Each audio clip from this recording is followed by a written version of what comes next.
Bom dia, esse sábado iluminado, 14 de março de 2026, nossos 50 dias de alvorada cristã. Uma alegria estarmos todos aqui nesta manhã, iluminando os nossos corações, nos sentindo nessa energia de realização, nessa energia de luz de Jesus que sustenta os nossos caminhos. Que possamos receber nesta manhã, junto com o nosso amigo Simval, que vai trazer as reflexões. Nós vamos nos unir à prece de bom dia. Só um minutinho que minha bateria. Então vamos nos unir em prece, sentindo esse sol que sustenta os nossos corações. Agradecemos a Jesus. E se algum momento de desafios em nossa vida aparecer, e eles aparecem, chama Jesus que ele vem. Vem através dos nossos amigos, vem através das situações da vida, vem através das respostas sopradas no nosso coração, vem através da luz e das irradiações que sentimos em nosso íntimo. Agradecemos ao nosso mestre amigo, que nessa manhã nossas orações cheguem até o seu coração. Oração de gratidão pelo cuidado, pelo amparo, pela sustentação da vida no planeta Terra. Jesus está no leme das nossas embarcações. Jesus está no leme do nosso planeta. Agradecemos também a Ismael, o nosso anjo protetor do Brasil, por todo o cuidado, por todo o amparo, e emanamos nossas melhores vibrações a todos os trabalhadores do Cristo que estão se preparando para retornar à Terra em suas vestes de bebês. Que tenham bom ânimo, coragem, perseverança, que já estamos aguardando a sua chegada. Muito obrigado, Jesus, pois sentimos nessa manhã a sua luz. Que assim seja. Bom dia, Simval, bom dia, amigos. Vamos chamando o Simval para o nosso bate-papo. Se apresente, da onde você fala, como é que chegou até o Instituto Ser, todos os vir a ser que já participou. Simval estava nos contando que ele não perde um, né? Conte Só para nós. perdi o primeiro porque não conhecia. Bom dia a todos, a todas. Pois é, o primeiro Viracê foi o que eu perdi, porque eu não conhecia ainda. Mas aí, quando eu ouvi as primeiras palestras, né, Haroldo, aí eu disse, não, eu não posso ficar de fora de jeito algum. Aí procurei saber e a partir daí, se não me engano, foi 2017, né, o Isso. Consolador, aí veio a Boa Nova, o perdão, coragem, esperança, e agora a caridade, né? Está chegando, está chegando a hora. Graças a Deus, né? Estamos precisando mesmo, né? Então, você estava falando de Chama Jesus, eu me lembrei de Vitor Hugo, o menino, né? Então, vamos chamar Jesus aqui para nos auxiliar, para poder falar desse tema que, interessante, foi um tema que ele não foi escolhido, eu escolhi a data por causa do sábado, que é o dia que eu tenho mais facilidade de estar às 7 horas, né? Mas o tema foi muito legal. Eu já posso colocar aqui na tela? Pode sim. Então, vamos lá. Alvorada Cristã. Vocês conseguem ver o meu livro aí? Já, ok? A tela é ok? Já tá ok a tela. Pronto, então deixa eu só. Capítulo 24. O aprendiz desapontado. Interessante a imagem que ele põe, né, logo no início, que é o garoto realmente desapontado ali e o anjo e o burro feliz da vida. Vamos à leitura. O aprendiz desapontado. Um menino que desejava ardentemente residir no céu, numa bonita manhã, quando se encontrava no campo em companhia de um burro, recebeu a visita de um anjo. Reconheceu depressa o emissário de cima pelo sorriso bondoso e pela veste resplandecente. Alucinado de júbilo, o rapazelho gritou: Mensageiro de Jesus, quero o paraíso. Que fazer para chegar até lá? O anjo respondeu com gentileza: O primeiro caminho para o céu é a obediência, e o segundo é o trabalho. O pequeno, que não parecia muito diligente, ficou pensativo. O enviado de Deus então disse: Venham a este campo, a fim de auxiliar a natureza que tanto nos dá. Fixou o olhar mais docemente na criança e rogou: Queres ajudar-me a limpar o chão, carregando estas pedras para o fosso vizinho? O menino respondeu: Não posso. Todavia, quando o emissário celeste se dirigiu ao burro, o animal prontificou-se a transportar os calhaus pacientemente, deixando a terra livre e agradável. Em seguida, o anjo passou a dar ordens de serviço em voz alta, mas o menino recusava-se a contribuir, enquanto o burro ia obedecendo. No instante de mover o arado, o rapazinho desfez-se em palavras feias, fugindo à colaboração. O Moar, disciplinado, contudo, ajudou o quanto pôde em silêncio. No momento de preparar a sementeira, verificou-se o mesmo quadro. O pequeno repousava e o burro trabalhava. Em todas as medidas iniciais da lavoura, o pesado animal agia cuidadoso, colaborando eficientemente com o lavrador celeste. Entretanto, o jovem, cheio de saúde e leveza, permaneceu amuado a um canto, choramingando sem saber por quê e acusando não se sabe a quem. No fim do dia, o campo estava lindo. Canteiros bem desenhados surgiam ao centro, ladeados por fios de água benfeitora. As árvores em derredor pareciam orgulhosas de protegê-los. O vento deslizava tão manso que mais se assemelhava a um sopro divino cantando nas campânulas do matagal. A lua apareceu espalhando intensa claridade. O anjo abraçou o obediente animal, agradecendo-lhe a contribuição. Vendo o menino que o mensageiro se punha de volta, gritou ansioso: Anjo querido, quero seguir contigo, quero ir para o céu. O emissário divino respondeu, porém: O paraíso não foi feito para gente preguiçosa. Se desejas encontrá-lo, aprende primeiramente a obedecer com o burro, que soube receber a bênção da disciplina e o valor da educação.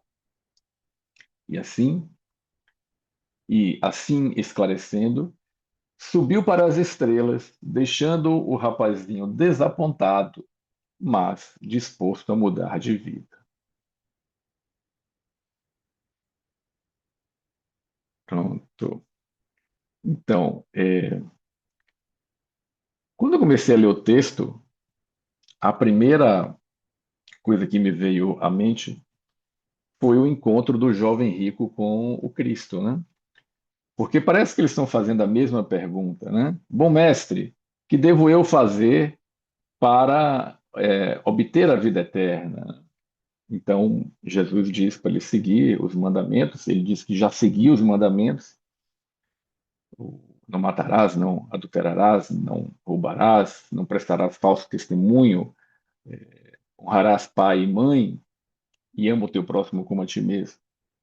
E aí o mestre disse para ele: bom, uma coisa ainda te falta.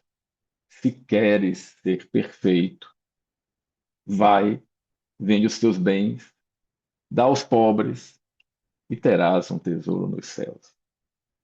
Vem, depois vem e segue.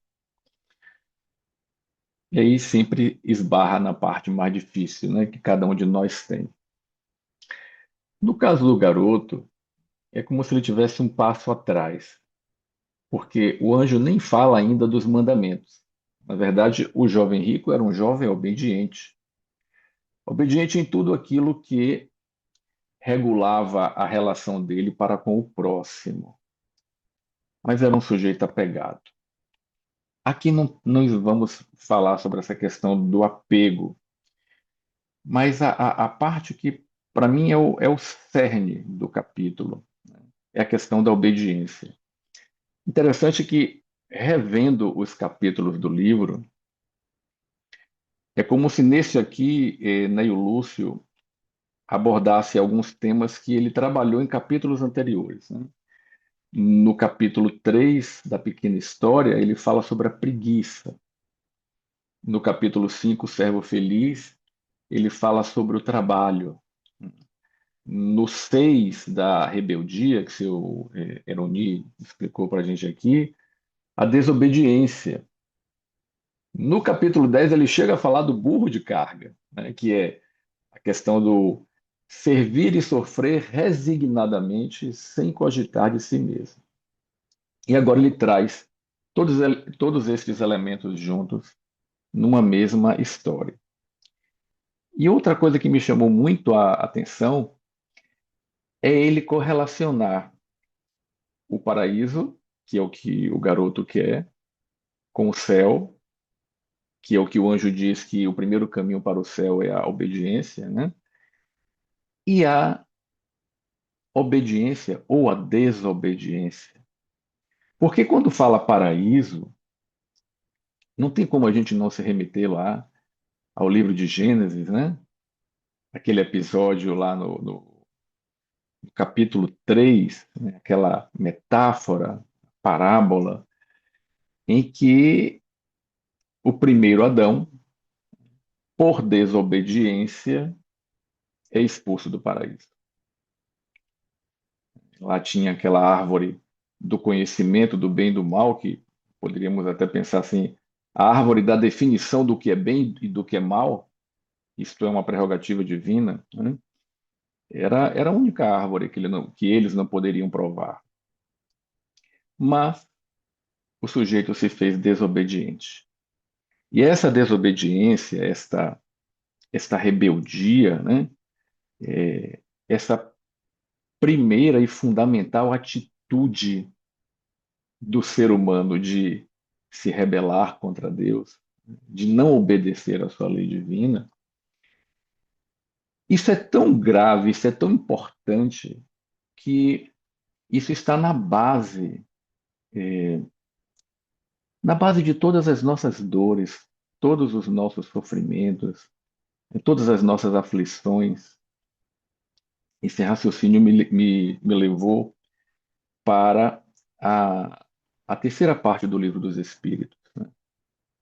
Kardec abre na questão 614, ele abre com a pergunta: o que se deve entender por lei natural? E os espíritos respondem: a lei natural é a lei de Deus. E complementam: é a única verdadeira para a felicidade do ser humano. Indica-lhe o que ele deve fazer ou não fazer.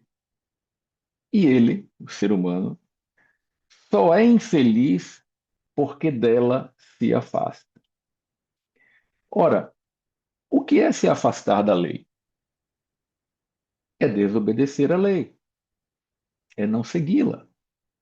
Então, eh, na base realmente da nossa caminhada, enquanto estávamos nos reinos infra-hominais, vamos chamar assim, né? Enquanto estávamos como o próprio burro da história, né? Moar como animal e não tínhamos o livre-arbítrio, automaticamente nós obedecemos à lei divina. É por instinto. Mas quando adentramos ao reino humano, né, e quando nos é dado essa possibilidade de escolher, essa questão do livre-arbítrio é bem séria. Né? Quando nós começamos a ser então responsáveis pelas nossas escolhas, aí vem o problema. Porque se obedecêssemos de imediato, se seguíssemos o que a lei traz para nós, estaria tudo bem. Mas quando decidimos desobedecê-la, automaticamente nós temos que facear com as consequências que advêm dela. Se pudéssemos fazer assim um, um breve comparativo, as leis de trânsito, elas existem para poder fazer com que todos consigam chegar aos seus destinos sem ter nenhum acidente. Mas quando eu decido atravessar a pista com o sinal vermelho ou entrar na contramão, o acidente que pode acontecer disso daí é de responsabilidade minha. Então, muito se tem ouvido falar sobre por que que Deus permite tudo isso, né? Me lembra Emmanuel, no livro Consolador, na questão 135. Perguntam para Emmanuel assim: se o determinismo divino é do bem, quem criou o mal? E aí Emmanuel responde: é, o determinismo divino se constitui de uma só lei, que é a lei do amor para a comunidade universal. Todavia, confiando em si mesmo mais do que em Deus, o ser humano transforma a sua fragilidade em foco de ações contrárias a essa mesma lei, efetuando assim uma intervenção indébita na harmonia divina. Aí ele diz assim: eis o mal.